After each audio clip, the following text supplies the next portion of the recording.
Ipinasilip na ang iba pang casts ng Encantadia Chronicles, Sangre.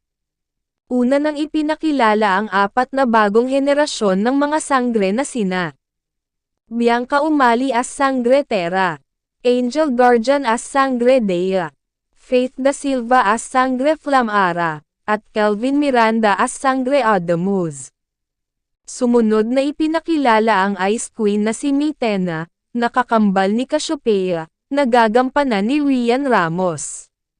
Sa litratong nakapost sa social media, ay makikitang nasa litrato din sina 2016, Sangre Pirene Glyza de Castro, Ricky Davao, Sherilyn Reyes Tan, Bianca Manalo, Shuvi Entrata, Pamela Prinster, Vince Maristela, Luis Hontiveros and the Gueco Twins. Sino pa kaya ang iba pang makakasama ng mga